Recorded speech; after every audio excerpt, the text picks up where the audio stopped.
berkenaan dengan proses pembuktian dalam perspektif hukum perdata. Oke.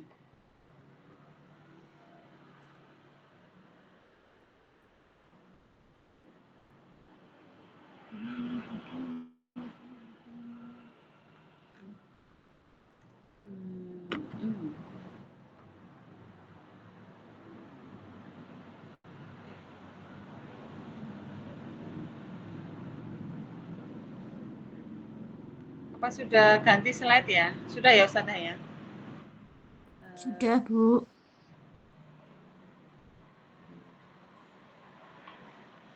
Nah, Ustazah, hari ini adalah pembuktian dalam perspektif hukum perdata. Jadi, dalam sistem peradilan di Indonesia, itu kan ada peradilan umum dan juga ada peradilan agama. Kemudian ada juga peradilan tata usaha negara dan ada peradilan militer. Jadi ada 4 peradilan di dalam sistem hukum di Indonesia. Nah, untuk hukum perdata itu masuk tidak hanya di dalam hukum perdata umum ya atau di pengadilan negeri, tetapi juga dia masuk di pengadilan agama. Ya, jadi ranah dari hukum perdata itu adalah selain ada di peradilan umum atau kita sebutnya pengadilan negeri, hukum perdata itu juga ada di dalam hukum maksud saya pengadilan agama. Karena hukum perdata itu juga menjadi dasar hukum dalam praktek peradilan di pengadilan agama. Nah, kita sebutnya adalah pengadilan perdata Islam. Ya, jadi hukum peradilan agama atau pengadilan agama itu adalah hukum perdata Islam. Berdasarkan pada asas personalitas keislaman.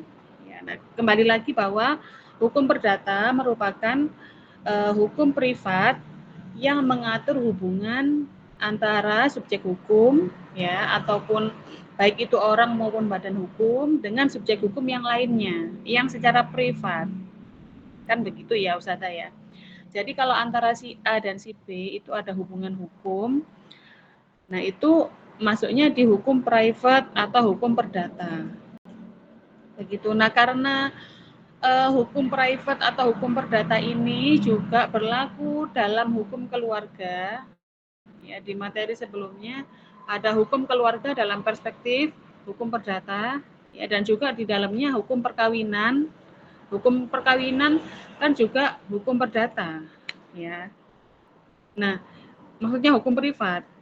Nah, maka dari itu pembuktian di dalam hukum perdata ini nanti berlaku tidak hanya pada pengadilan negeri di Kamar Hukum Perdata, tetapi juga berlaku di pengadilan agama. Ya, jadi nanti berkaitan dengan pembuktian itu ada materinya, ada materi lanjutannya di materi hukum acara peradilan agama dan juga hukum acara perdata. Ya Ustazah ya. Jadi pembuktian di dalam hukum perdata itu tidak hanya berlaku pada pengadilan negeri, tapi juga nanti akan berlaku di pengadilan agama. Sebenarnya pengadilan negeri dan pengadilan agama itu kan sama aja, ya. Untuk kamar perdata kan sama aja. Hanya saja yang beragama Islam itu dia ngurusnya ke pengadilan agama, ya, berdasarkan asas personalitas keislaman. Tetapi hukum acaranya itu sama aja. Hukum acaranya dan juga ketentuan berkaitan dengan pembuktiannya itu sama antara yang ada di pengadilan negeri dan juga di pengadilan agama. Cuma untuk yang di pengadilan agama, dia lebih khusus lagi, dia bisa dimasuki pada perspektif hukum Islam, yaitu kalau yang sekarang berlaku adalah kompilasi hukum Islam atau KHI, ya, kompilasi hukum Islam. Begitu. Tapi kalau hukum perdata di dalam pengadilan negeri itu murni perspektif hukum perdata positif, ya, tidak ada campuran hukum Islamnya, begitu. Nah, maka berkaitan dengan hukum perdata yang hukum private, semisal perkawinan, ya, dan segala turunannya terkait dengan perkawinan, misalnya perkawinan, dispensasi perkawinan, ya, isbat nikah, perceraian, ya, kemudian berkaitan dengan harta bersama, berkaitan dengan hadonah, itu kan semua hukum perdata, ya, tapi hukum perdata Islam. Hibah, kemudian wasiat, dan sengketa ekonomi syariah, itu semuanya hukum perdata, ya Ustaz. Ya, misalnya, kan saya sering itu mencontohkan di hukum perdata itu terkait dengan pinjam meminjam uang, ya. Pinjam meminjam uang. Nah, kalau pinjam meminjam uangnya itu pada lembaga syariah, ya, ataupun KPR rumah, KPR rumahnya itu pada lembaga syariah, ya, atau pada bank-bank syariah. Nah, itu kan hukum perdata, ya Ustazah, ya, yang berkaitan antara seseorang meminjam uang kepada lembaga keuangan, itu kan hubungannya kan hukum perdata, itu private. Nah, maka itu nanti diajukannya di pengadilan agama. Nah, tetapi menggunakan kaidah hukum perdata. Nah, salah satu kaidah dalam hukum perdata itu, ya, berkaitan dengan itu adalah masalah pembuktian. Ya.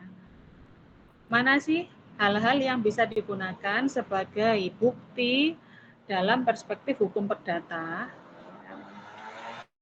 Jadi nanti pembuktian ini juga berlaku pada hukum perdata Islam. Misalnya nanti ada bukti, ada surat, kemudian ada surat itu misalnya, ya, kalau dalam perkara hutang piutang ataupun uang prestasi, itu surat-surat misalnya adalah perjanjian hutang piutangnya, ya, kemudian somasinya terkait dengan kalau dia itu hutangnya nggak segera dibayar, kan dia disomasi. Nah, itu juga masuk, itu bisa menjadi alat bukti. Kemudian nota-nota, ya, bukti pembayaran, baik itu kwitansi, nota, kemudian invoice, ya, tagihan dan seterusnya, itu juga bisa menjadi alat bukti. Nah, pembuktian itu merupakan proses yang paling penting, ya, di dalam proses hukum perdata, baik itu perdata umum maupun perdata Islam, ya. Oke. Nah, pembuktian, ya, adalah penyajian alat-alat bukti yang sah menurut hukum kepada hakim yang memeriksa suatu perkara guna memberikan kepastian tentang kebenaran peristiwa yang dikemukakan. Ya, jadi ketika seseorang itu mendalilkan sesuatu, maka dia harus bisa membuktikannya. Itu adalah kaidah umum di dalam hukum acara. Ya, jadi ketika seseorang itu menggugat orang lain, ya, mendalilkan sesuatu, dia harus bisa membuktikannya. Misalnya Ustadz Nur Ali menggugat saya karena saya itu belum membayar hutang. Misalnya hutang pokoknya adalah 10 juta. Sudah saya bayar 6 juta. Kurang 4 juta.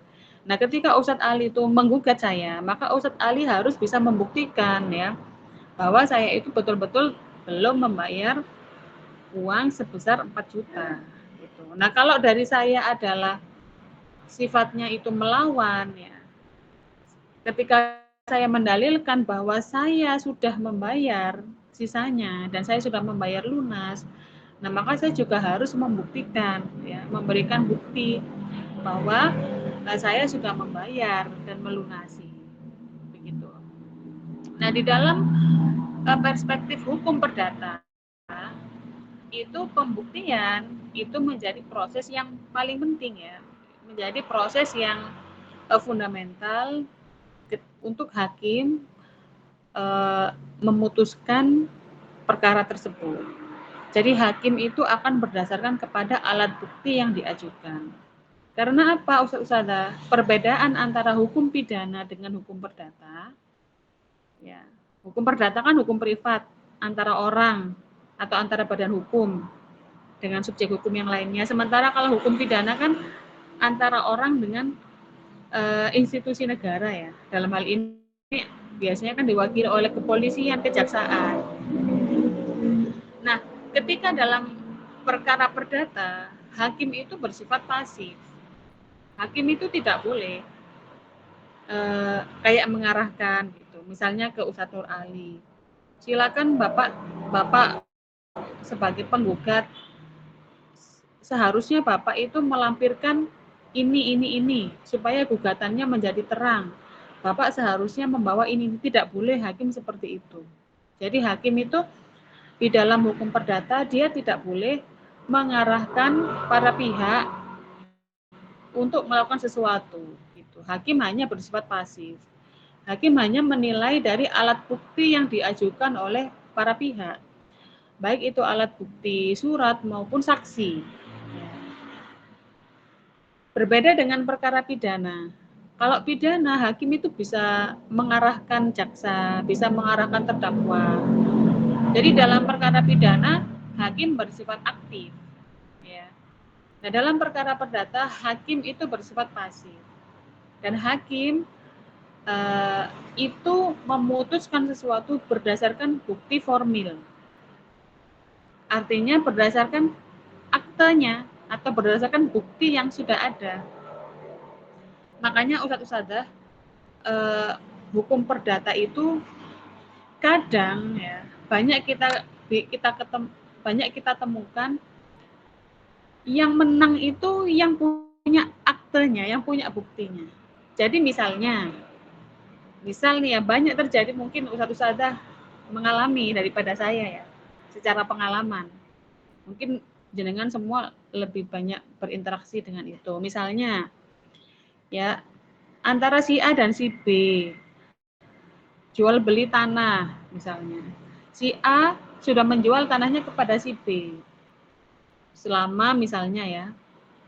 Tapi tidak ada, kalau orang desa apalagi orang zaman dulu kan ya atas dasar percaya aja lah jual tanah itu. Apalagi kalau orang desa kan biasanya masih ada kerabat gitu ya, hubungan kekerabatan. Misalnya anak cucunya yang mewarisi tanah itu. Nah, padahal si A itu sudah menjual kepada si B dan sudah dibayar. Ya, misalnya anak-anaknya menganggap tidak terjadi jual beli karena apa? Karena sertifikatnya masih dipegang oleh si penjual misalnya. Nah, ketika itu diajukan gugatan misalnya ya. Nah, hakim itu hakim itu berdasarkan bukti formil. Ya, surat itu dipegang oleh siapa, dikuasai oleh siapa, atas nama siapa, ya sudah itu. Makanya banyak kalau dalam hukum perdata itu ya memang kuat-kuatan bukti. Siapa yang buktinya paling kuat, ya dia yang menang. Gitu. Walaupun pada kenyataannya misalnya bisa saja yang menang itu harusnya si B, atau yang benar ya, yang benar secara hakikat itu adalah si B. Itulah hukum perdata. Karena hakim juga bersifat pasif. Hakim juga tidak boleh hakim tidak boleh berdasarkan pada keyakinan hakim. Gitu. Walaupun hakim itu yakin kayaknya ini yang salah ini si ini gitu. Dia ini mafia tanah ini kayaknya. Dalam hatinya ya. Tetapi walaupun seperti itu, ketika bukti-bukti itu lebih kuat pada pihak yang lain, ya sudah hakim itu berdasarkan pada itu. Ini di dalam hukum perdata. Berbeda dengan hukum pidana. Ya Ustazah ya. Kalau hukum pidana yang berkaitan dengan pidana, kejahatan, ya, pencurian, penggelapan, perampokan, pembunuhan, dan seterusnya yang pidana itu, hakim itu bisa memutuskan berdasarkan keyakinan hakim. Jadi hakim itu dari alat bukti yang sudah ada, kemudian hakim yakin bahwa dia adalah pelakunya dan dia misalnya melakukan itu dengan cara pembunuhan berencana, ya. Contohnya adalah kasusnya yang anak UMN yang katanya kakak iparnya itu polisi ya, yang anak Probolinggo itu loh, Ustazah, yang viral. Itu kan apa namanya, disangkakan kan pembunuhan berencana ya. Tapi biasanya yang pembunuhan berencana itu tidak mengaku ya kalau itu pembunuhan berencana. Biasanya seperti itu. Nah, dari situ misalnya nanti ya hakim itu menentukan, hakim itu bisa dengan menilai menilai keterangan saksi di muka persidangan, kemudian hakim meyakini walaupun si terdakwa itu menyangkal melakukan pembunuhan berencana, tapi ketika hakim itu berdasarkan saksi itu dia yakin, oh ini pembunuhan berencana. Ya, dia itu bisa berdasarkan keyakinan itu memutuskan putusan yang menghukum terdakwa itu melakukan pembunuhan berencana. Walaupun terdakwa itu tidak mengakui ya, atau dia itu berupaya bahwa ini bukan pembunuhan berencana, gitu ya. Itu ada perbedaan di dalam pembuktian antara dalam perdata dan juga di dalam pidana ya Ustaz ya. Nah, jadi proses pembuktian adalah proses menyajikan alat-alat bukti yang sah ya menurut undang-undang atau menurut hukum kepada hakim yang memeriksa suatu perkara guna memberikan kepastian tentang kebenaran peristiwa yang dikemukakan.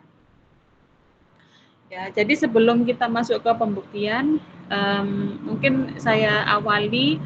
Jadi ketika ini kita udah masuk nih hukum perdata ya, Ustaz Sada ya. Nah, ketika ada suatu gugatan atau ada suatu wan prestasi, artinya wan prestasi itu kan tidak bisa membayar prestasi, ya kan kemarin ya. Materi yang kemarin harusnya kita membayar 1 miliar ya, tetapi kita tidak bisa membayar 1 miliar dengan sebab apapun itu. Ya. Itu namanya wan prestasi. Dia tidak bisa membayar sesuai dengan yang dijanjikan.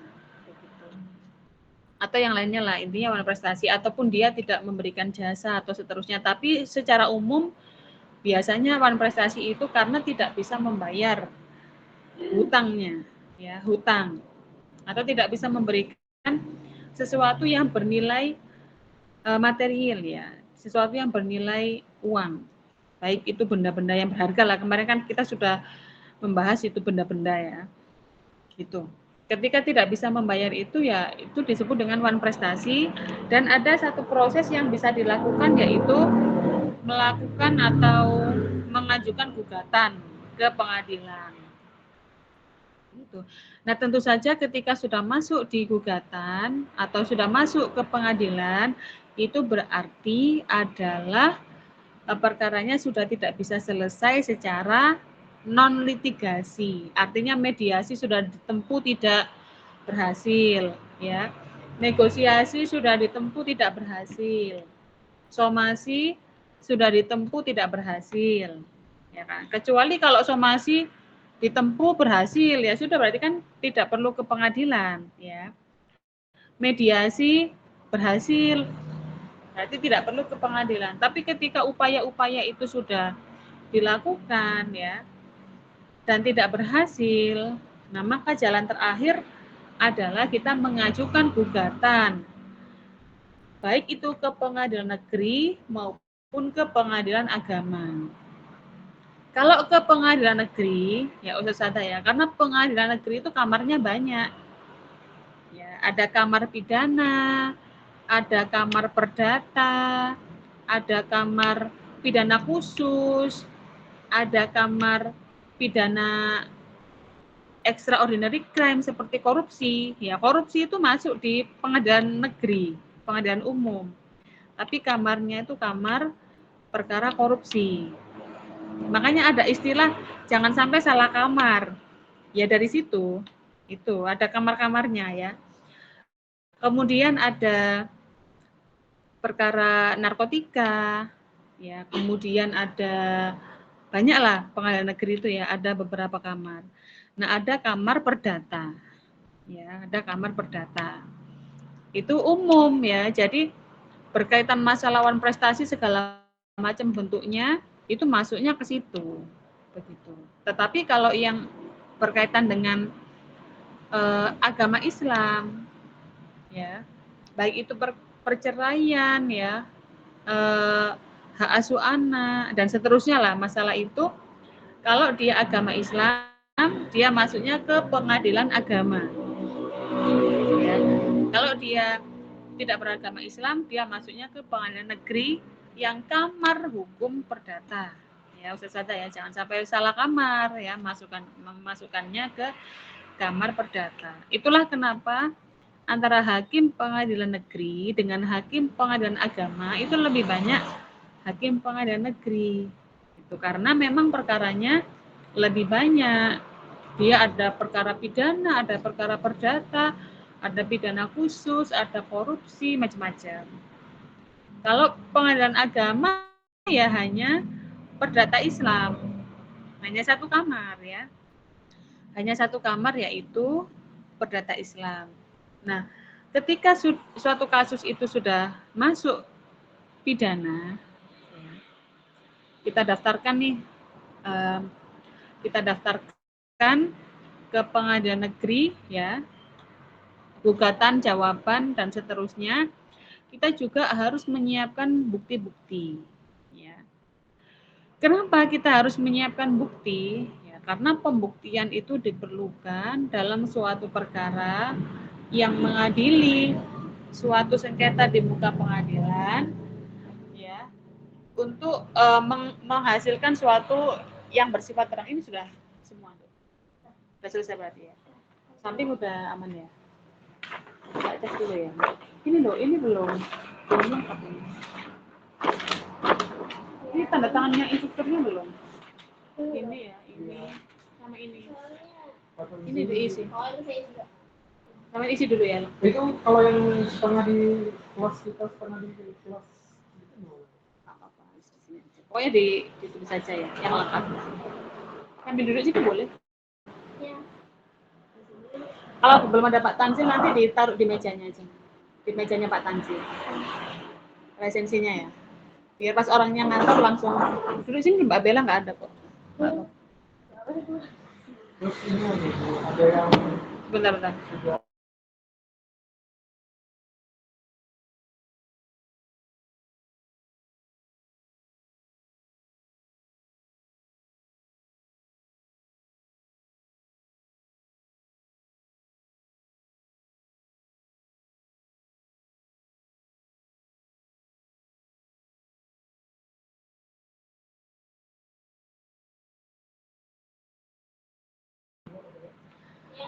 Nah, pembuktian diperlukan dalam suatu perkara yang mengadili suatu sengketa di pengadilan, baik itu yuridicto consensiosa maupun perkara permohonan yang menghasilkan suatu penetapan atau yuridictio voluntaire.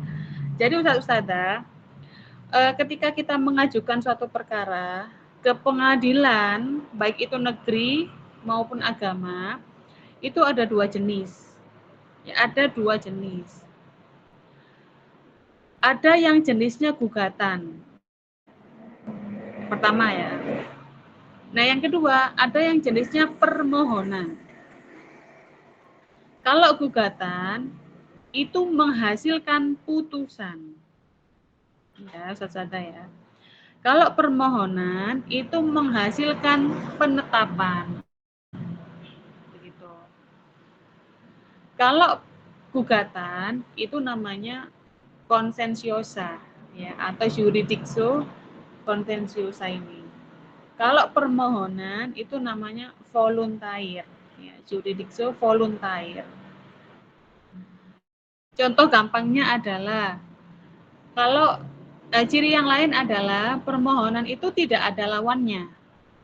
Ya, Ustazah ya. Jadi permohonan tidak ada lawannya. Tapi kalau gugatan itu ada lawannya atau ada tergugatnya. Kecuali dalam perkara perceraian, permohonan talak yang diajukan oleh pihak laki-laki, namanya itu permohonan talak, ya itu ada termohonnya. Tapi kalau perceraian yang diajukan oleh pihak perempuan itu namanya gugatan, penggugat dan tergugat. Kenapa beda? Karena dampak hukumnya itu nanti berbeda. Kalau yang perempuan yang mengajukan nanti talak bain kubro. Ya. Kalau dalam bahasa dalam hukum Islam itu langsung talak 3. Kalau yang perempuan yang mengajukan. Tapi kalau yang laki-laki yang mengajukan itu disebut permohonan.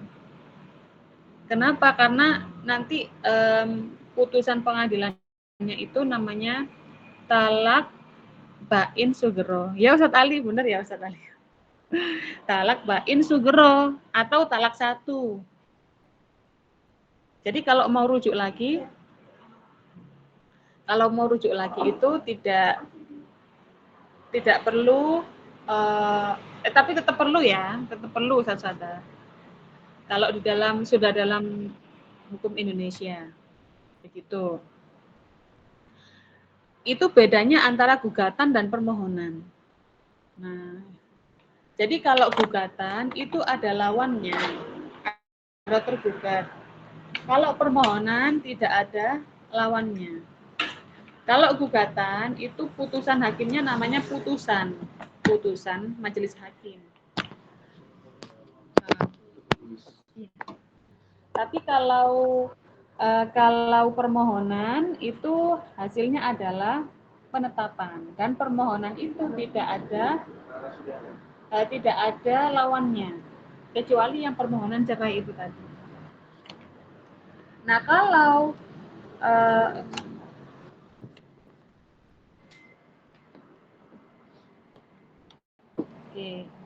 Nah kalau permohonan Ustazah yang tidak ada lawannya itu hakimnya hanya 1, hakim tunggal. Tapi kalau gugatan atau permohonan yang khusus ya permohonan talak tadi, hakimnya tetap 3. Ya, pokoknya kalau yang ada lawannya hakimnya itu majelis hakim, isinya 3 orang. Tapi kalau permohonan hakimnya hanya 1, ya hakim tunggal. Begitu. Adapun proses beracaranya sama, ya ada gugatan, ada permohonan, kemudian harus ada pemeriksaan alat bukti atau pembuktian.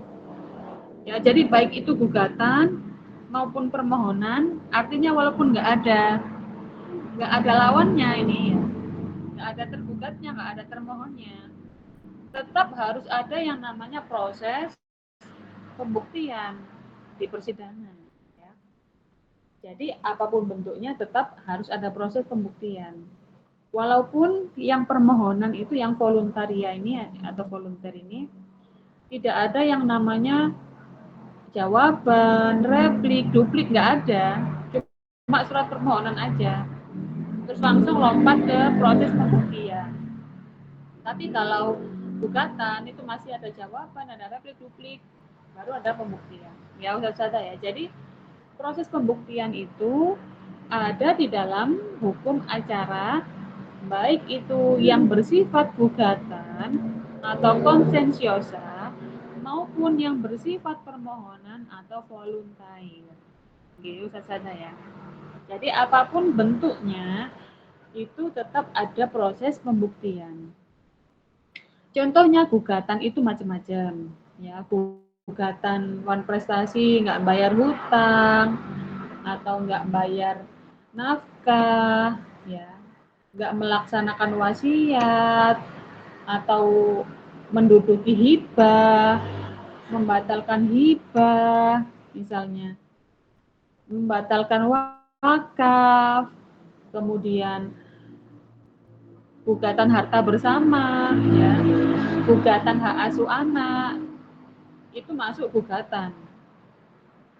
Contoh-contohnya, ya Ustazah ya, tidak bayar hutang, kemudian tidak melunasi KPR, ya, misalnya tidak melunasi pembayaran hutang, itu masuknya gugatan. Nah, kalau yang contohnya yang permohonan atau voluntaria adalah misalnya permohonan penetapan kematian. Ya. Kenapa? Karena biasanya itu orang mau mengajukan gugatan waris atau mengajukan apa itu depositonya orang tuanya yang meninggal ya, atau asuransinya yang meninggal, itu butuh penetapan dari pengadilan, penetapan kematian. Itu masuknya permohonan, ya, tidak ada lawannya. Jadi orang itu memohonkan kepada majelis hakim. Tapi tetap dia harus ada proses pembuktian. Pembuktiannya adalah dokumen-dokumen siapa? Tanda tangan sampai. Jadi proses apa namanya pembuktian itu mengajukan dokumen-dokumen ya, dokumen-dokumen. Itu pembuktian. Contoh lain adalah misalnya permohonan yang gampang itu permohonan penggantian nama, ya, permohonan penggantian identitas dari misalnya siapa itu Ustadz yang perempuan jadi laki-laki? Aprilia Manganang. Aprilia Manganang. Oh, perempuan jadi laki-laki. Almarhum Dresda. Oh, perempuan jadi laki. Tapi satu contoh untuk perubahan identitas yang misalnya Laki-laki perempuan itu, Bu. dari laki-laki ke perempuan atau dari perempuan yang laki-laki itu hanya boleh dilakukan kalau ada penyakit. Ya. Kayak Aprilia Manganang itu. Karena ternyata setelah diperiksa di hormonnya itu lebih banyak hormon yang laki-laki, kan akhirnya dia laki-laki. Tapi kalau kayak Lucinta Luna, ya Lucinta Luna, ya yang nggak ada indikasi medis, tiba-tiba dia dari laki-laki pengen jadi perempuan itu masih belum boleh, masih nggak bisa. Jadi Lucinta Luna itu ya walaupun fisiknya perempuan, dia tuh KTP-nya masih laki-laki. Karena nggak bisa nggak bisa. Tidak bisa. Jadi dia itu walaupun dan bukan hanya Lucinta Luna ya, banyak juga yang transgender itu yang ya sudah dia itu tetap itu, kecuali ya yang ada penyakit dan itu bisa dibuktikan di muka persidangan, baru dia bisa diubah. Tapi Itu kan operasi kelamin, kan operasi kelamin itu. Kalau operasi kelamin, Lucinta Luna kan meskipun banyak hormon lakinya, tapi kan operasi kelamin. Iya, tapi masih belum bisa Ustaz, walaupun sudah operasi kelamin. Masih belum bisa. Kalau sudah bisa itu sudah banyak demo itu Ustaz. Jadi sampai sekarang itu belum bisa. Dan itu yang membedakan Indonesia dengan Thailand. Ya. Di Indonesia itu masih belum boleh transgender, belum diakui secara hukum. Gitu loh. Itu masuknya di permohonan. Ya. Voluntaria. Ustaz. Juga permohonan balik nama, permohonan merubah nama misalnya ya, permohonan jenis kelamin, kemudian permohonan macam-macam lah ya, permohonan yang tadi itu ya gitu. Nah, baik itu gugatan maupun permohonan tetap harus ada proses pembuktian. Tapi perkara sidangnya itu biasanya lebih cepat yang permohonan. Itu hanya 2 minggu sudah selesai. Jadi sekarang daftar, ya minggu depan langsung pemeriksaan alat bukti, ya atau pembuktian. Kemudian minggu depan atau bahkan hari itu juga bisa langsung ada penetapan hakim. Dan hakimnya itu hanya satu, hakim tunggal. Berbeda yang gugatan konsensiosa. Ya, jadi kalau yang gugatan itu proses persidangannya masih lama ya, ada banyak tahap-tahapnya. Cuma maksudkan di sini adalah apapun jenis permohonan maupun gugatan tetap ada yang namanya pembuktian. Itu ya. Karena sepenting itu proses pembuktian. Karena apa? Karena untuk membuat suatu perkara itu ya menjadi terang, jelas. Jadi harus ada proses pembuktian. Nah, mengapa proses pembuktian itu penting? Walaupun itu hanya kayak permohonan, itu misalnya ya memang beneran bapak mertua saya sudah meninggal kok, gitu ya. Kok saya cuma minta surat keterangan atau surat pernyataan meninggal kok perlu ada pembuktian gitu. Padahal bapak mertua saya itu betul-betul sudah meninggal misalnya gitu ya. Nah, kenapa sih proses pembuktian itu penting? Adalah karena salah satu tugas hakim itu adalah untuk menyelidiki ya, apakah suatu hubungan hukum yang menjadi dasar gugatan itu benar-benar ada atau tidak. Jadi tugasnya hakim adalah untuk menyelidiki dan menemukan ya, apakah dasar dari gugatan atau permohonan itu betul atau tidak. Nah, adanya hubungan hukum inilah yang harus terbukti apabila penggugat menginginkan kemenangan dalam suatu perkara. Jadi kalau kita itu pengen yang dimohonkan itu dikabulkan atau kita pengen gugatan kita itu dikabulkan, nah maka gugatan itu atau permohonan itu harus benar-benar bisa dibuktikan di depan hakim. Karena itu sebenarnya pembuktian. Nah, apabila penggugat tidak berhasil untuk membuktikan dalil-dalil yang menjadi dasar gugatannya, maka gugatan atau permohonan itu akan ditolak. Nah, tetapi kalau di dalam pembuktian itu dia bisa membuktikannya, maka gugatan ataupun permohonan itu akan dikabulkan. Jadi ditolak dan dikabulkan itu berdasarkan pada pembuktian. Begitu saja. Jadi sebagai contoh adalah walaupun pada permohonan yang sederhana ya, misalnya perubahan nama, minta perubahan nama. Misalnya namanya itu adalah siapa ya? Dewi ditulis Dewa misalkan. Alimin ditambahi Muhammad Alimin gitu. Kalau Alimin minta ditambahi Muhammad Alimin itu masih bisa Ustazah, biasanya diterima. Tapi masih bisa ya? Kalau yang tidak bisa diterima itu biasanya kalau perubahannya itu terlalu jauh dan itu nggak ada korelasinya. Misalnya namanya, saya misalnya ya, namanya Imro'atus Sholihah, minta dirubah menjadi Luna Maya. Nah, itu biasanya tidak diterima, ditolak gitu. Kenapa? Karena nggak ada korelasinya. Ya, saya itu namanya dirubah jadi Luna Maya itu nggak ada korelasinya gitu. Kecuali kalau misalnya saya mintanya dirubah namanya menjadi Ika gitu ya. Ada Ikanya misalnya. Karena apa? Karena sehari-hari dipanggil Ika. Gitu. Itu pun masih nggak bisa kayak Ustazah, nggak bisa. Misalnya gini, Muhammad ya, misalnya iya tadi ya, misalnya namanya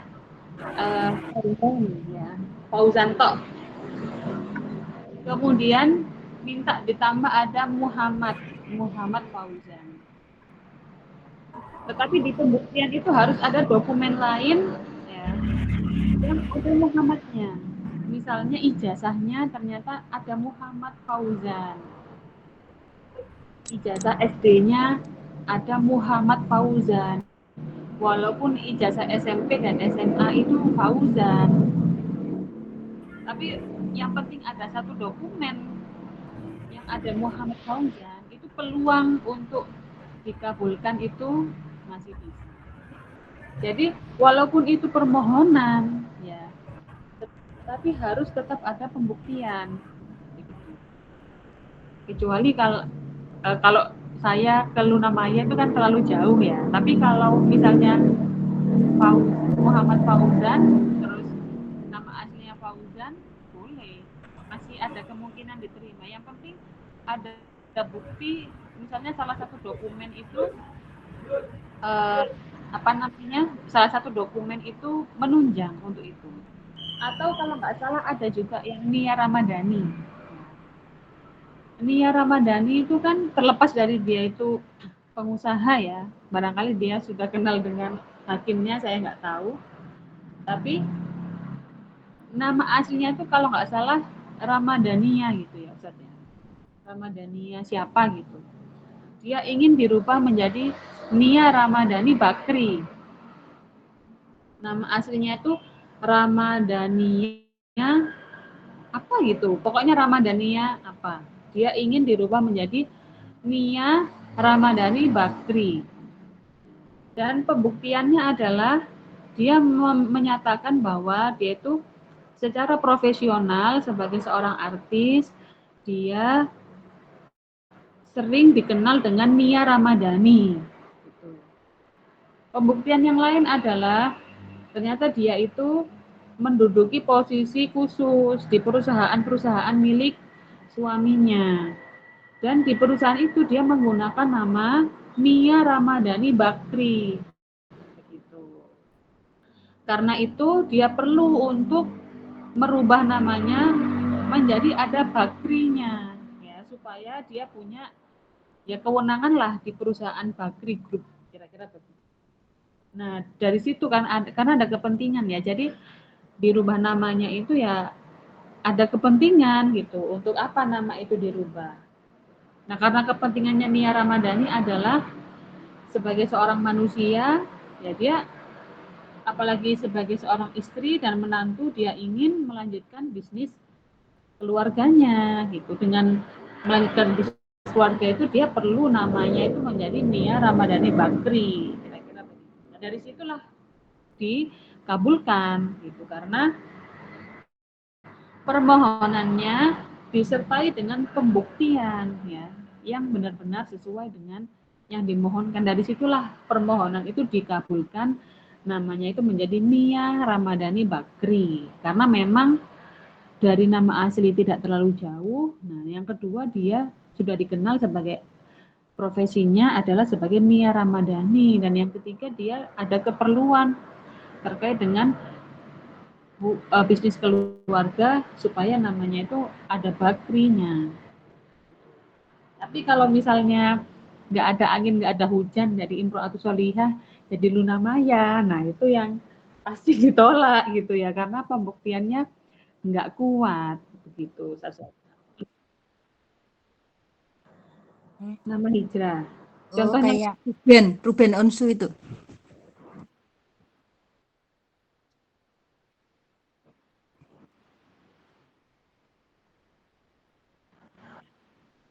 nah itu saya kurang tahu saja. Barangkali jenengan ada informasi.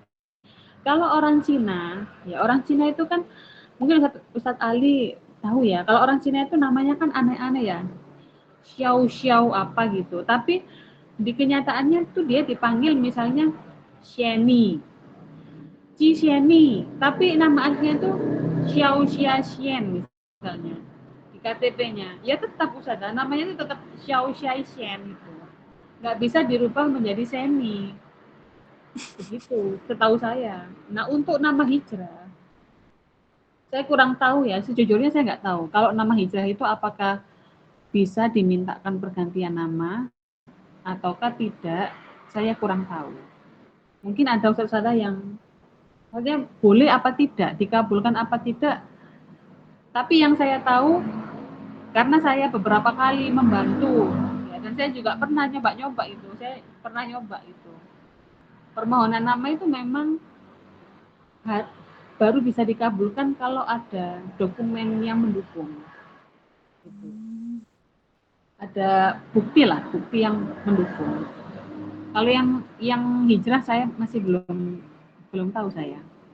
setahu saya ya, walaupun dia itu hijrah, dia nama Islaminya itu nama panggilan aja. Tapi kalau KTP-nya ya tetap ya Xiao Xiaxian itu atau Agustinus siapa itu masih tetap begitu. Kalau nama KTP.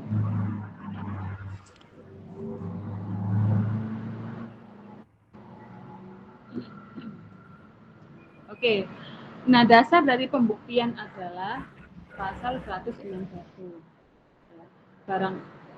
Barang siapa mengatakan mempunyai suatu hak atau mengemukakan suatu perbuatan untuk meneguhkan haknya itu atau untuk membantah hak orang lain, haruslah membuktikan adanya perbuatan itu.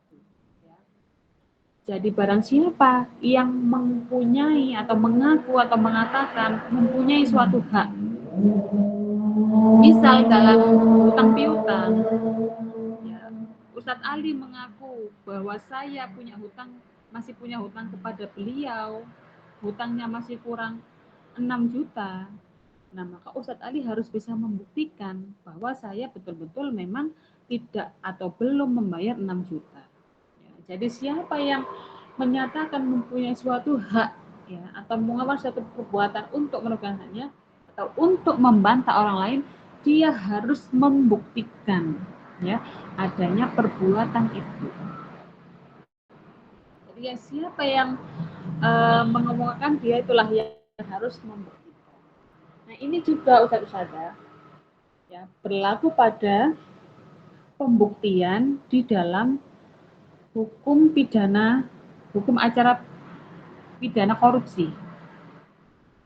Jadi di dalam hukum tipikor, tindak pidana korupsi, dalam pengadilan tipikor, itu barang siapa ya yang mengemukakan sesuatu, dia harus bisa membuktikannya. Jadi kalau KPK-nya bilang bahwa Menteri Nadiem Makarim ini korupsi sebanyak 1 triliun, maka dia harus bisa membuktikan bahwa Nadiem Makarim itu korupsi sebanyak 1 triliun. Kemudian ketika Nadiem Makarim bilang bahwa dia tidak korupsi sebanyak 1 triliun, Nadiem itu juga harus bisa membuktikan dia tidak korupsi. Begitu. Itu adalah pembuktian terbalik. Itu saja. Khusus untuk tindak pidana korupsi, tipikor, itu adalah namanya pembuktian terbalik. Jadi yang harus membuktikan itu adalah si Nadiem Makarim. Mohon maaf ya, saya salah ya tadi. Jadi kalau jaksanya atau KPK-nya itu bilang Nadiem Makarim itu korupsi 1 triliun, yang membuktikan ya bahwa dia tidak korupsi 1 triliun itu adalah Nadiem Makarim. Itu namanya pembuktian terbalik. Beda dengan pidana umum dan juga perdata. Kalau pidana umum atau boleh sih nyari minum habis. Terus galonnya rusak. Bella belum beli. Apa ya? Minta di prodi ya. Jadi pembuktian kalau di dalam pasal ini kan siapa yang mengemukakan sesuatu dia harus membuktikannya, ya kan? Itu berlaku untuk perdata dan pidana umum. Tapi khusus pidana korupsi ya, itu berlaku pembuktian terbalik. Jadi kalau KPK atau jaksa di dalam tipikor itu menyatakan Nadiem Makarim korupsi 1 triliun, ya, KPK ini tidak perlu membuktikan. Ya.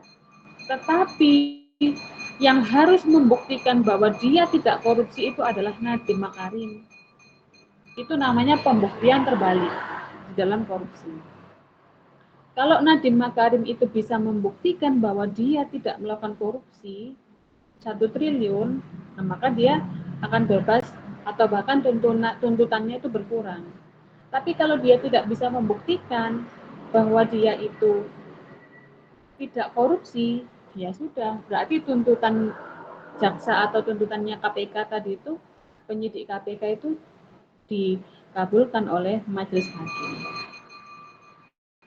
Ya kenapa di korupsi itu diberlakukan asas pembuktian terbalik, ya, berbeda dengan yang di perdata, ya karena itu adalah untuk ya melindungi aset-aset Indonesia. Artinya itu adalah extraordinary crime, korupsi itu ya, dan itu adalah keistimewaan yang didapatkan oleh penyidik KPK. Ya, jadi KPK itu misalnya menentukan orang melakukan korupsi, kan itu sudah melalui proses penyidikan yang panjang, ya saudara ya. Nah maka ya sudah, dia tidak perlu membuktikan lagi. Yang membuktikan adalah terdakwanya itu, yang harus bisa membantah bahwa dia tidak korupsi. Itu namanya pembuktian terbalik. Ya, ya. Tapi kalau berdasarkan hukum perdata dan hukum pidana ya, berdasarkan pasal 163 HIR, barang siapa yang menyatakan dia mempunyai suatu hak atau mengemukakan suatu perbuatan untuk meneguhkan haknya atau membantah orang lain, dia yang harus membuktikan.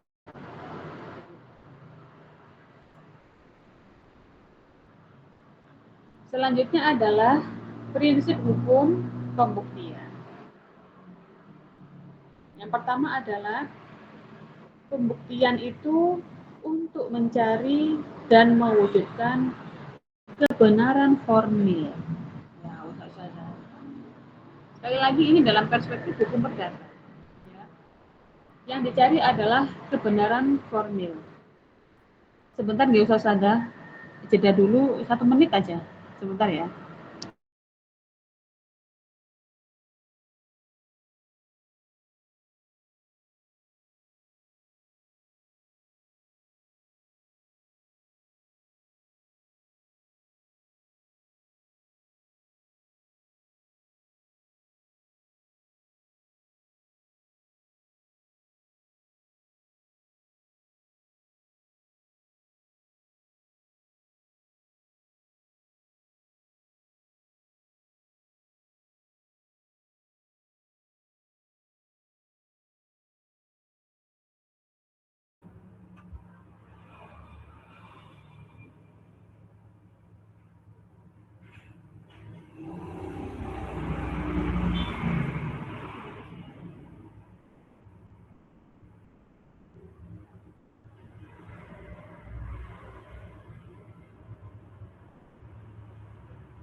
Oke, baik, mohon maaf.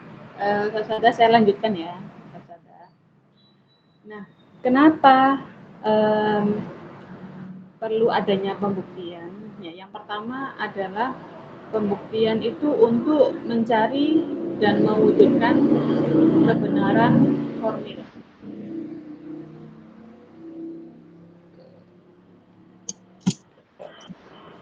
Yang pertama adalah untuk mencari dan mewujudkan kebenaran formil. Ya.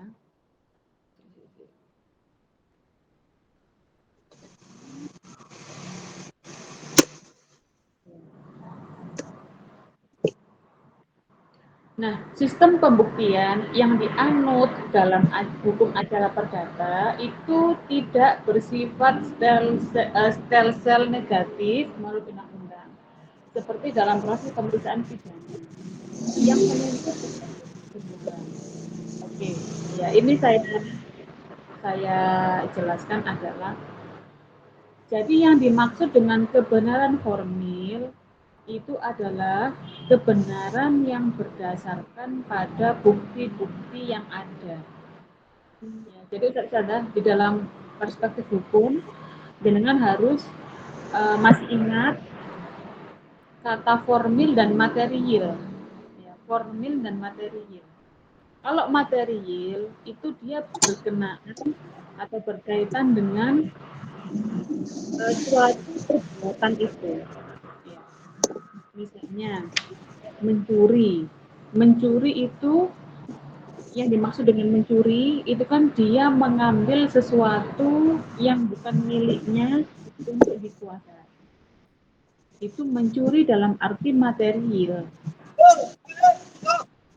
Mencuri dalam arti material artinya adalah ya dia sesuatu milik orang lain ya secara melawan hukum untuk dikuasai menjadi miliknya, baik itu dikuasai dia atau dijual, ya pokoknya dia itu sebenarnya bukan punya dia tapi itu dia ngambil punya orang lain, dan itu mencuri dalam arti materi. Nah, mencuri dalam arti formil, artinya perbuatan mencuri itu harus bisa dibuktikan. Jadi tidak hanya dia itu mengambil barang milik orang lain, tetapi proses dia mencuri itu harus bisa dibuktikan, baik itu oleh bukti saksi ataupun yang lainnya. Ya. Misalnya mencurinya itu terekam CCTV, maka rekaman CCTV itu adalah kebenaran formil. Paham ya Ustazah? Kalau Ustazah paham lah ya maksudnya. Yang dimaksud dengan kebenaran formil. Ya, jadi kebenaran formil itu yang bisa dibuktikan, ya, bukan hanya berkenaan dengan perbuatannya, ya, tetapi haruslah perbuatan itu yang bisa dibuktikan, begitu. Itu yang dimaksud dengan kebenaran formil. Di dalam hukum perdata, hakim, ya sekali lagi kembali kepada yang di awal tadi, hakim itu mengacu pada kebenaran formil. Artinya kebenaran itu harus bisa dibuktikan. Dalam hal ini, mohon maaf, ya, walaupun itu bukan kebenaran, tetapi ada bukti formilnya, nah, itu bisa menjadi kebenaran di muka persidangan, kan begitu? Yang penting bukti. Itu dalam perdata. Okay. Makanya di dalam perdata itu suatu dokumen, suatu bukti itu menjadi sangat penting karena itu adalah formil, sesuatu yang formil. Saya contohkan adalah misalnya gini ya,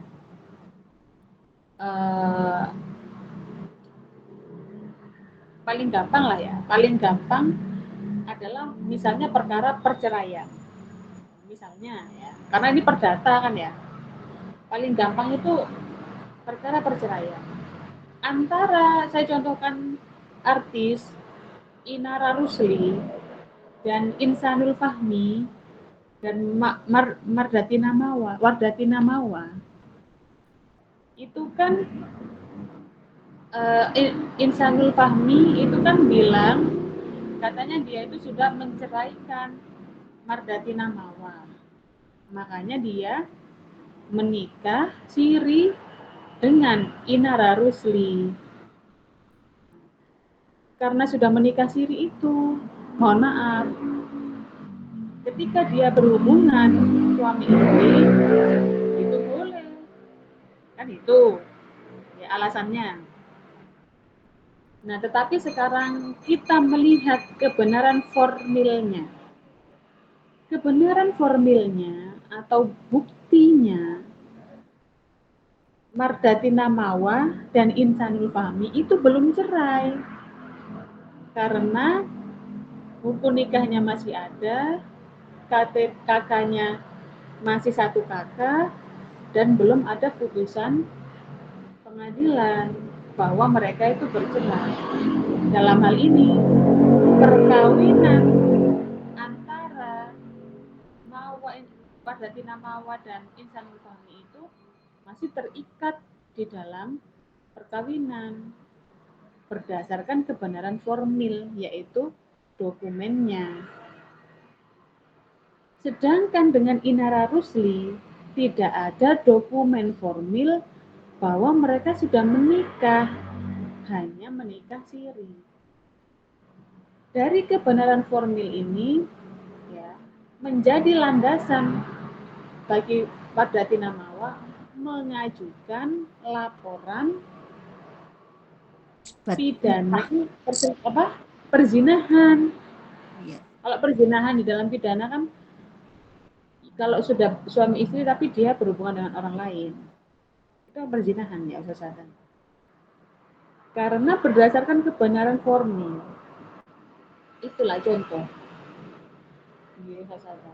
Jadi yang dinilai hakim adalah berdasarkan kebenaran formil. Walaupun secara materialnya ya mungkin Insanul Fahmi atau suaminya itu sudah secara lisan mengajukan talak, ya mungkin mereka secara lisan sudah cerai, kan gitu. Secara material mungkin sudah keluar itu kata-kata talak itu, atau dan bahkan sudah melakukan upaya-upaya untuk berpisah, misalnya pisah rumah dan seterusnya. Secara material. Dan secara material dia menganggap itu sudah cerai. Ya mungkin iya. Kalau secara material ya mungkin dia sudah melakukan perbuatan itu. Tapi kan secara formil kan belum. Ya, belum ada putusan pengadilan. Nah, itulah yang dimaksud kebenaran formil itu adalah kebenaran yang didasarkan pada alat-alat bukti. Gitu ya. Didasarkan pada alat-alat bukti. Jadi kalau jenengan semua itu kita itu sebagai orang hukum ya, orang yang mengerti hukum dalam perkara ini ya kita bisa menilai ya apa namanya. Makanya kenapa Inara Rusli itu dan Insanul Fahmi itu ngotot ingin berdamai dengan Wardati Namawa ya, karena kalau dia dilaporkan di polisi dan sudah memenuhi alat bukti ya, di polisi kan cukup 2 alat bukti yang bisa meyakinkan polisi. Cukup dua alat bukti itu sudah cukup bagi penyidik untuk menentukan orang itu menjadi tersangka. Kalau orang sudah menjadi tersangka, besar kemungkinan ya sudah pasti dia kena pidana. Dalam hal ini dia penjara, gitu. Karena tersangka itu dia menemukan 2 alat bukti. Alat bukti yang pertama, terjadinya tindak pidana perzinahan dengan bukti rekaman CCTV, dan yang kedua dengan bukti formil yaitu dokumen-dokumen antara lain akta nikah ya atau buku nikah, KK, itu masih dalam satu ikatan perkawinan yang sah. Jadi 2 alat bukti itu sudah cukup bagi kepolisian untuk menentukan orang itu menjadi tersangka. Itulah ustadz-ustadz yang dimaksud dengan dalam hukum perdata itu yang dicari, ya, yang dibuktikan adalah kebenaran formil. Kebenaran formil itu adalah kebenaran yang berdasarkan pada bukti, ya, bukti formil. Misalnya contohnya wan prestasi. Ustadz Ali misalnya mengajukan gugatan kepada saya karena saya belum bayar utang. Utangnya sisa 6 miliar misalnya, ya. Utang saya sisa 6 miliar. Saya merasa sudah membayar. Tapi ya ini nggak mungkin lah ya, orang 6 miliar nggak ada buktinya, ya nggak mungkin. Contoh aja lah ya, contoh. Misalnya saya udah bayar nih 6 miliar, cuma nggak ada kwitansinya. Tapi ya nggak mungkin ya Ustazah, orang bayar 6 miliar nggak ada kwitansinya, ya nggak mungkin. Tapi pada intinya adalah yang dinilai oleh hakim itu betul-betul alat bukti sesuai dengan alat bukti yang ada, ya. Itu namanya kebenaran formil. Makanya kadang orang itu, kenapa sih susah kita menangkap mafia tanah? Ya kenapa kita tuh susah melaporkan perkara-perkara tanah? Banyak loh perumahan, ya Ustazah Dewi, Ustazah Ayu, semuanya tahu lah ya Ustazah Katam ini. Betapa banyaknya tanah kapling di Malang atau bahkan sudah jadi perumahan mewah, ya, harganya 1 miliar. Itu ternyata sertifikatnya itu bermasalah, itu banyak. Dan kenapa itu dalam persidangan itu sulit, ya, karena yang megang sertifikat yang asli atau bahkan yang megang dokumen aslinya atau mungkin atas nama sertifikat aslinya itu masih orang itu. Contoh, misalnya saya sudah beli tanah ke Ustazah Dewi karena saya ini awam, ya kan. Ustazah Dewi bilang, Mbak Ika, nanti sampean saya akan kasih sertifikat kalau bayarnya sudah lunas. Gitu. Tapi sekarang orang beli tanah, beli rumah kan ya jarang yang belinya cash, ya Ustazah ya. Kebanyakan lah, hampir 90% orang beli tanah, beli rumah ya nyicil, kan gitu. Baik itu nyicil ke bank maupun nyicil in-house, ya, atau cash keras lah. Nah, yang sering terjadi itu yang cash keras itu. Kalau dengan bank itu masih walaupun tetap ada ya. Walaupun dengan bank itu tetap ada kayak gitu, ya, di kasusnya Ustazah Dewi kemarin. Tapi yang harus berhati-hati itu juga kalau belinya itu cash atau bahkan in-house, itu yang harus hati-hati gitu. Nah, karena saya ini awam, Ustazah Dewi bilang, nah Mbak Ika nanti SHM-nya, suratnya saya kasih kalau Mbak Ika bayarnya sudah lunas. Misalnya ya sudah Bu, saya in-house 2 tahun, nyicil rumah 2 tahun atau 3 tahun lah, cash keras. Setelah rumah saya tempati, ya, uang saya bayar, nah ternyata SHM-nya ini masih namanya Ustazah Dewi, tapi tanah itu sudah ada rumah, sudah saya tempatin dan saya sudah membayar. Nah, ketika diminta Ustazah Dewi ini kabur misalnya gitu ya, atau pokoknya dia nggak mau ngasihkan SHM. Nah, ketika saya ngajukan gugatan ke pengadilan, coba saya ini nggak ada bukti otentik, nggak ada sertifikat. Makanya di situ hakim itu susah memutus orang, karena berdasarkan walaupun secara material kan seharusnya saya pemilik rumah itu karena saya sudah bayar, sudah beli, sudah nyicil. Kebenaran material ya Ustazah ya. Kebenaran materialnya kan yang benar adalah saya pemiliknya. Karena saya sudah bayar, sudah nyicil segala macam. Tapi secara formil saya bukan pemiliknya karena saya nggak punya sertifikatnya. Nah, sedangkan di dalam hukum perdata yang diambil adalah kebenaran formil. Siapa yang bisa membuktikan ya terkait suatu tindak pidana itu, ya maka dialah yang punya hak atas itu. Begitu. Dan di sini hakim ya, hakim itu bersifat pasif ya. Jadi hakim itu bersifat pasif, artinya hakim itu walaupun di dalam hatinya, ini menurut saya ini Mbak Ika ini ya harusnya yang menang. Kasihan Mbak Ika ini misalnya ya, ditipu ini sama Ustazah Dewi mafia tanah ini anak ini.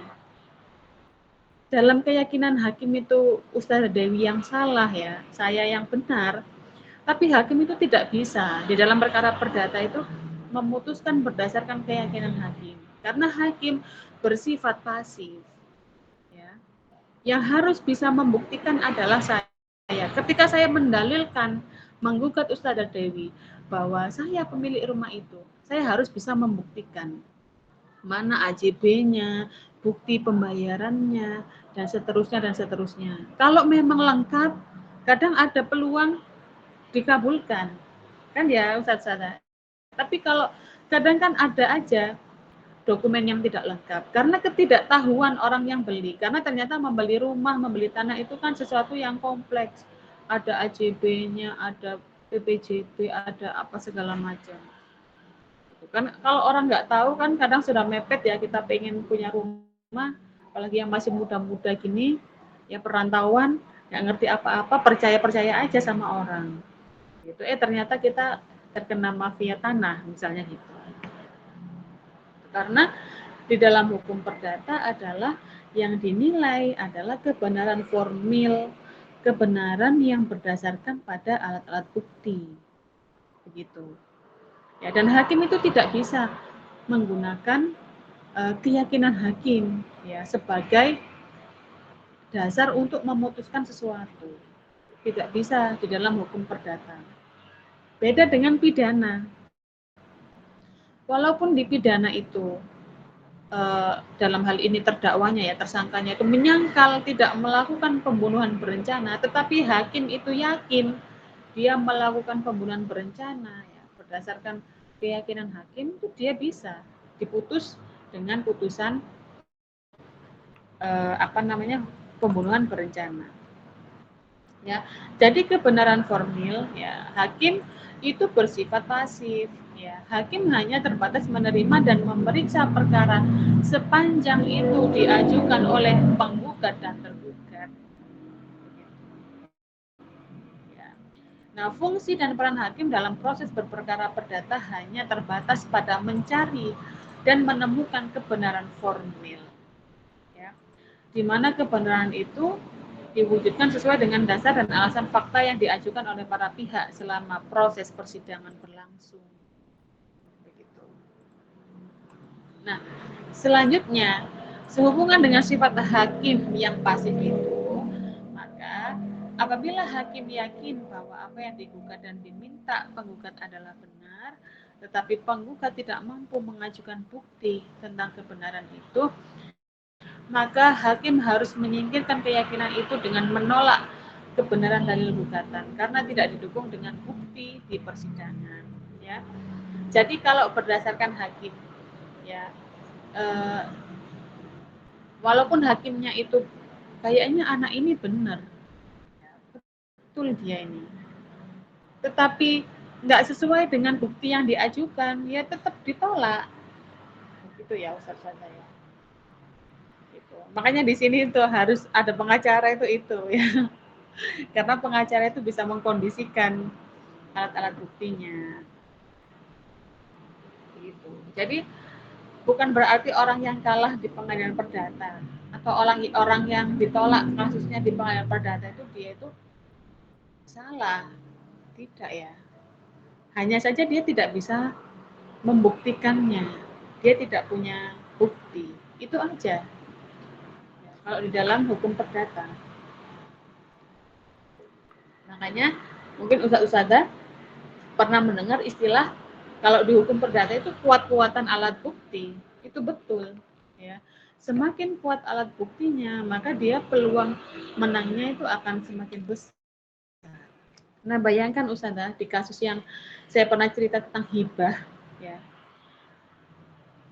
Kalau yang merasa ahli waris itu, dia merasa berhak atas tanah hibahnya itu, dia sudah mengajukan gugatan hibah itu 2 kali, itu ditolak terus sama pengadilan. Gitu.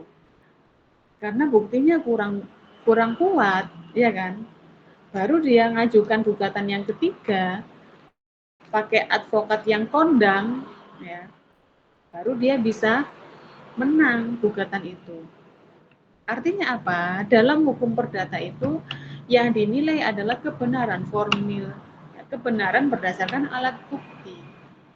Maka ketika kita melakukan sesuatu, ya, mengajukan gugatan sesuatu dalam hukum perdata, kita harus hati-hati. Makanya sejak awal saya sampaikan ke jenengan semua di awal perkuliahan dulu, bahwa hukum perdata itu sampai sekarang pun yang jadi advokat itu, kalau ada kasus perdata itu belajar. Mereka itu belajar, ya. Buka-buka buku, buka-buka BW kemarin itu ya, bukan saya bilang kemarin. Ya, sampai sekarang pun itu mereka itu belajar. Karena apa? Ya supaya gugatannya itu bisa diterima itu tadi, supaya gugatannya itu memenuhi kebenaran formil. Karena kebenaran di dalam hukum perdata itu yang dinilai adalah kebenaran yang berdasarkan pada alat-alat bukti, pada dalil-dalil hukum yang sah, pada dasar-dasar hukum yang sah, begitu. Nggak bisa di perkara perdata itu kita hanya berdasarkan pada kebenaran material, tidak bisa. Ya.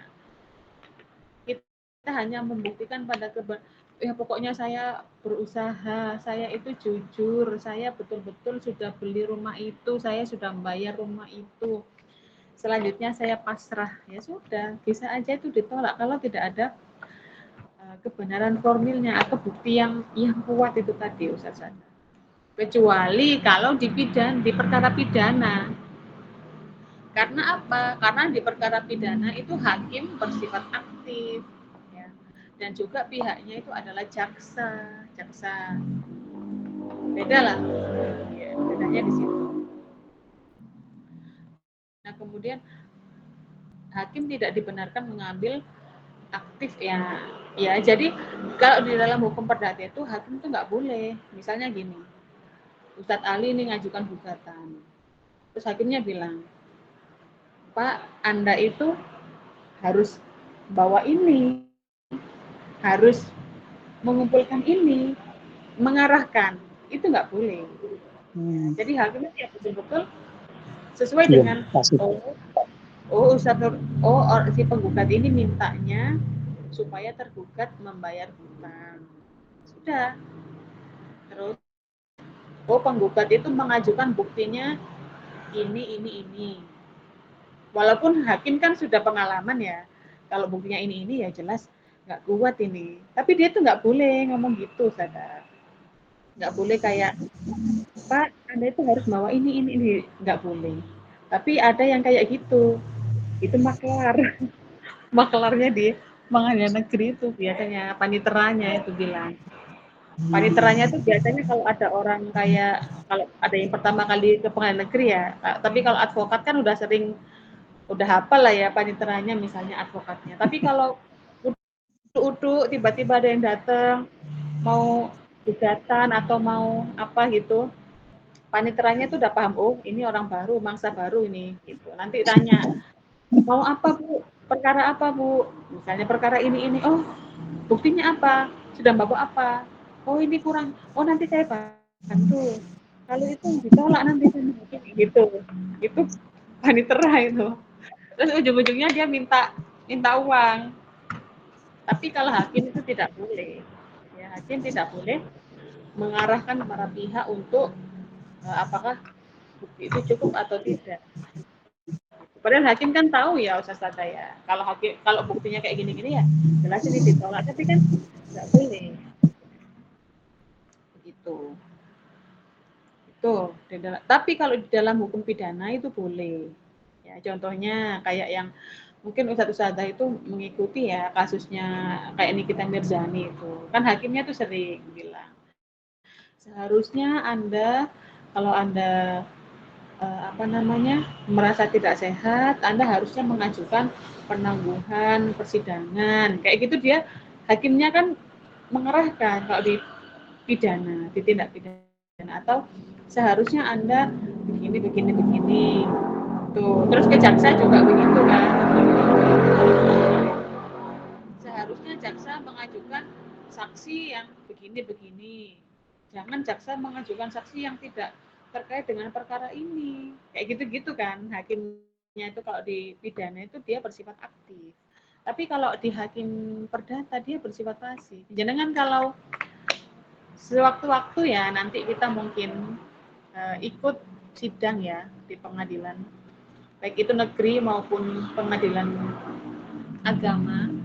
Kalau perkara perdata itu hening gitu, hening, hakimnya itu kayak ngantuk gitu ya, udah diem aja hakimnya itu, hanya ngomong secukupnya.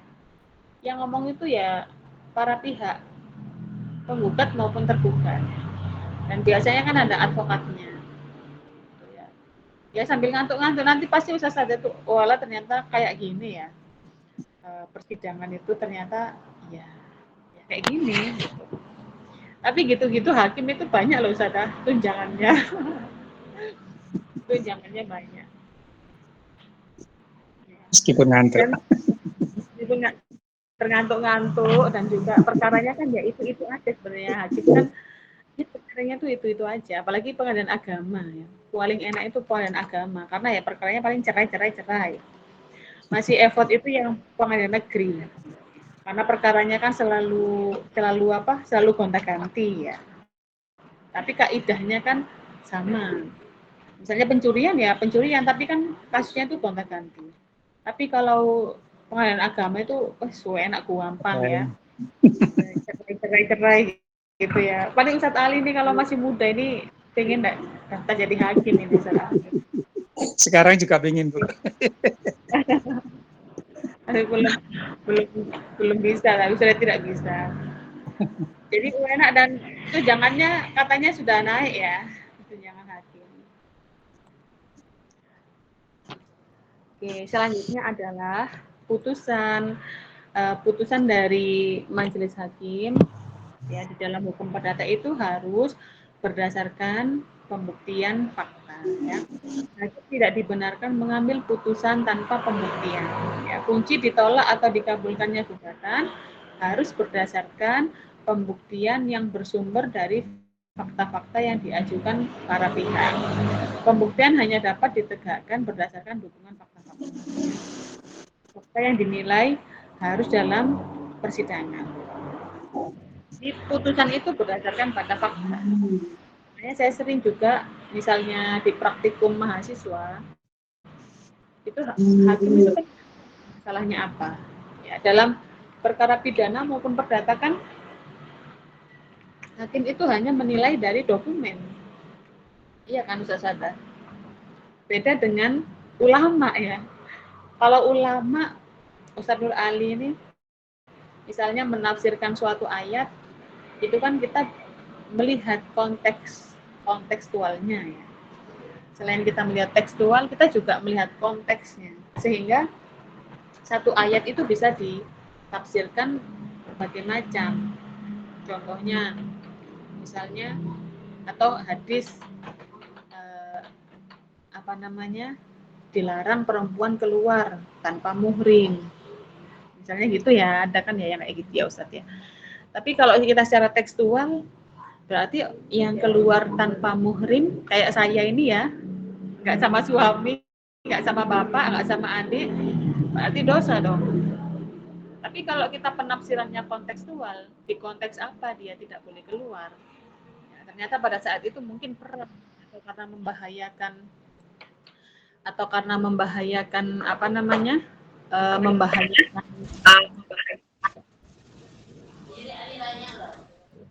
membahayakan jiwa Nah, maka dia harus didampingi. Nah, itu kan kontekstual. Tapi kalau hakim, kan dia tidak boleh, hakim perdata ya, sekali lagi, tidak boleh menilai kebenaran material, tapi dia hanya boleh menilai kebenaran secara formil, kebenaran yang diajukan. Walaupun hakim itu kan misalnya dalam hati nih ya, seharusnya orang ini tuh ngajukan itu ini, harusnya tuh dia tuh membawa ini, kan gitu.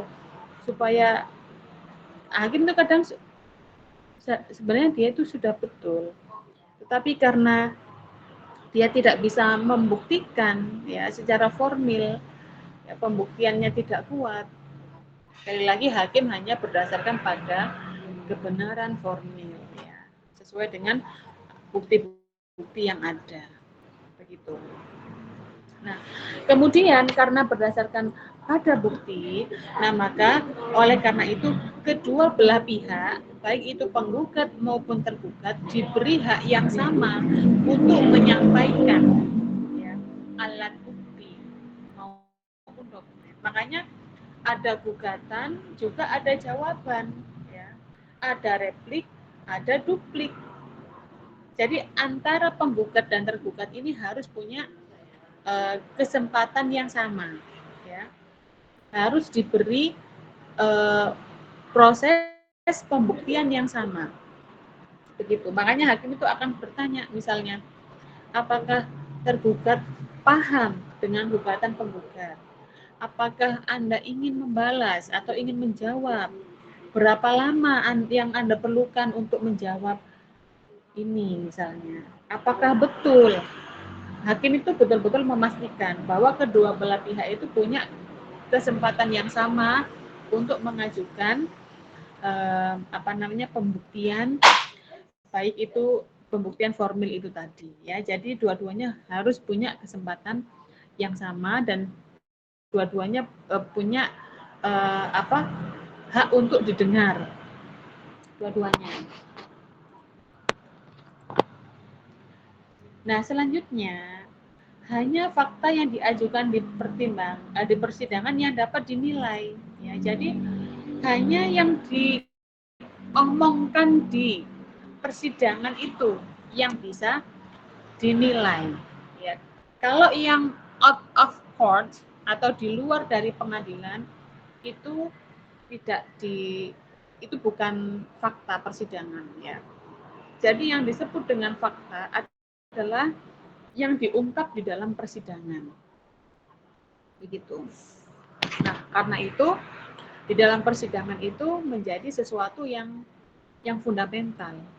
Nah, kemarin contohnya ya Ustaz saya pernah viral kemarin itu yang kasus sidangnya Nadiem Makarim itu yang ada TNI itu ya. Kemudian majelis hakim itu terus bertanya, kenapa Anda di sini ya? Kenapa Anda berdiri di depan situ gitu kan? Agak mundur. Nah, mungkin ingin mengintimidasi pihak-pihak tertentu. Karena apa? Karena yang di persidangan itulah yang dihitung sebagai fakta gitu loh. Yang di luar persidangan ya enggak. Artinya kadang di persidangan tuh orang itu diintimidasi atau bahkan ada yang disogok segala macam. Karena ya memang apa yang diungkapkan di persidangan itulah yang diambil menjadi sebagai suatu fakta persidangan. Di luar persidangan itu hakim tidak boleh menilai itu. Misalnya kan sekarang di podcast ya, ada banyak podcast Kiai Mim, podcast Densu lah, podcastnya ini, dia menyampaikan begini. Ternyata di persidangan dia nggak menyampaikan itu, dia menyampaikan ini. Yang mana yang benar? Yang mana yang benar ini? Yang benar hanyalah fakta yang terjadi di muka persidangan itu tadi, yang ada di bawah sumpah persidangan itu saja. Yang di luar itu hakim tidak boleh meyakini itu. Begitu Ustaz-Ustazah secara hukumnya.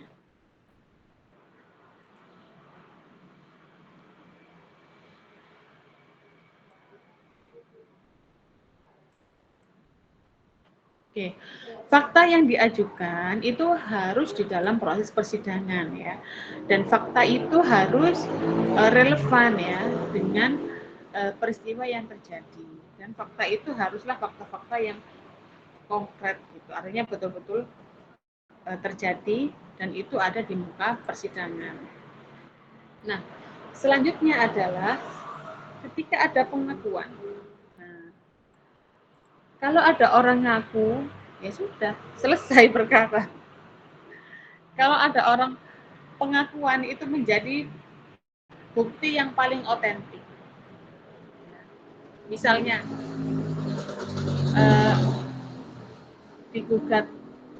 menggugat bahwa dia telah melakukan prestasi, tidak membayar sebesar 6 miliar. Terus jawabannya, iya. Misalnya saya mengakui saya wan prestasi, ya sudah selesai. Ya menang, sudah menang itu penggugatnya. Tapi saya yakin tidak ya. Jadi orang sekali lagi ya, orang yang berperkara di pengadilan itu karena dia tidak selesai saat non litigasi. Ya, jadi pengadilan itu adalah jalan terakhir sehingga pasti bisa dimungkinkan adalah bahwa ya kalau orang yang digugat ya dia pasti sudah punya 1000 alasan untuk menolak gugatan itu, kan begitu. Jadi pengakuan ini sangat jarang, mungkin hanya mengaku sebagian. Jadi kalau adanya pengakuan ya saya rasa kalau ada orang mengaku ya penjara penuh kan gitu ya istilahnya. Artinya kalau orang sudah mengaku sejak awal kan tidak perlu ke pengadilan. Gitu.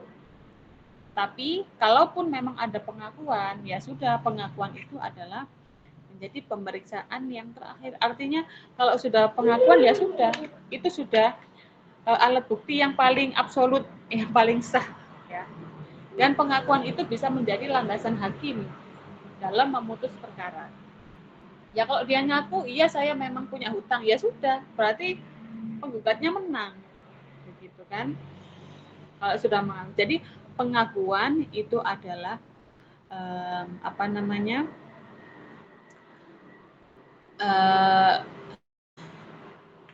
pengakuan terhadap sesuatu itu menjadi akhir dari kasus itu.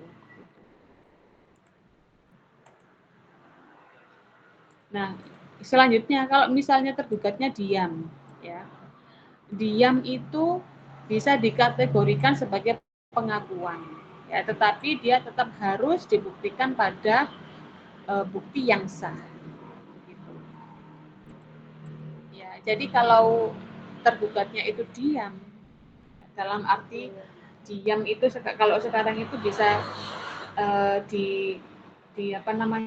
diartikan dia itu misalnya dipanggil oleh pengadilan tetapi dia tidak hadir, yaitu dia kan itu kan sikap diam. Nah maka bisa jadi dia mengakui. Gitu loh. Jadi ketika digugat, mohon maaf misalnya digugat cerai gitu ya, dan yang tergugat itu diam, tidak merespon, tidak menjawab, tidak hadir, ya berarti gugatan itu diterima, dikabulkan. Karena apa? Diamnya tergugat itu adalah sebagai sebuah bukti pengakuan bahwa dia itu mengakui. Gitu. Makanya Ustaz-Ustazah kalau ada gugatan ya, dan kita tidak terima, artinya kita mau melawan, ya kita jawab gugatan itu, jangan diam. Kalau kita diam, ya, kita dianggap mengakui bahwa kita yang salah. Kita dianggap mengakui bahwa kita itu yang salah. Itu sikap dia. Nah, menyangkal tanpa alasan yang cukup, ya. Dalam hal ini ada diajukan sangkalan atau bantahan, tetapi tidak didukung dengan dasar alasan. Ya. Dapat dikonstruksi sebagai pengakuan murni dan bulat tanpa syarat. Nah, kalau juga kita menyangkal, tapi kita tidak punya dalil, ya, tidak punya alasan menyangkal, ya itu juga dianggap kita kayak mengaku gitu loh ya. Kalau dalam hukum perdata. Nah misalnya, enggak, saya enggak punya hutang sama Ustadzul Ali, tapi saya enggak bisa membuktikan, ya sama aja bohong. Ya. Sekali lagi, hukum perdata itu adalah hukum yang sifatnya adalah kebenaran formil. Jadi harus dibuktikan. Kalau kita ngomong saya enggak hutang,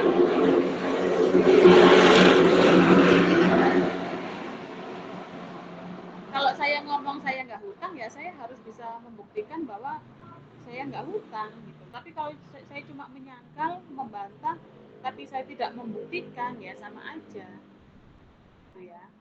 Karena sekali lagi yang dinilai adalah kebenaran formil. Kebenaran formil itu kebenaran yang berdasarkan pada alat bukti gitu ya.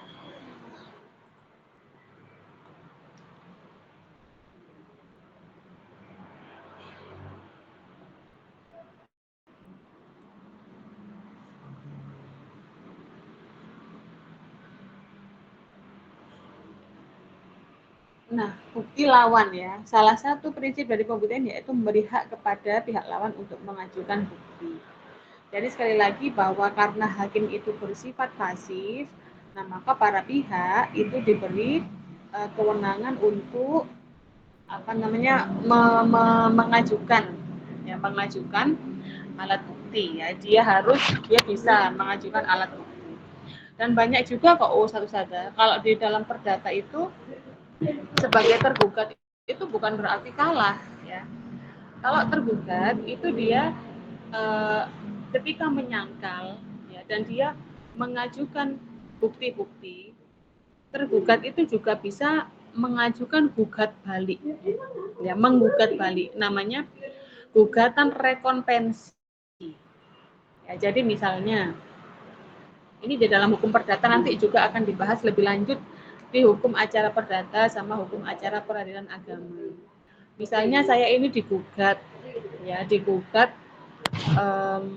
mohon maaf, jangan saya lah, orang lain lah, digugat cerai gitu ya, atau ada permohonan cerai, gugatannya hanya gugatan cerai.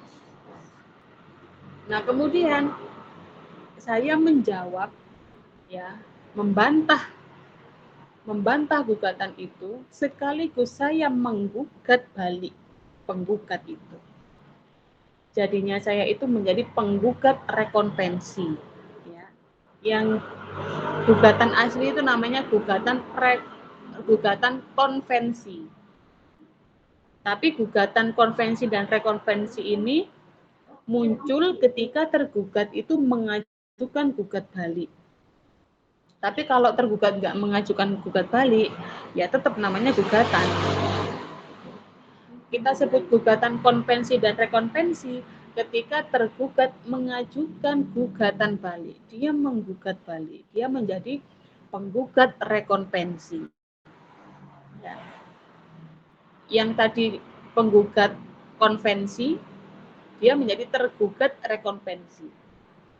Tergugat konvensi menjadi penggugat rekonvensi. Nah, inilah kasus atau gugatan yang nantinya itu akan lama ini, berbulan-bulan ini, yang kayak gini ini. Artinya tergugatnya itu melawan balik, melakukan serangan balik kepada penggugat. Nah, serangan balik itu bisa bentuknya bermacam-macam. Dia bisa melakukan eksepsi.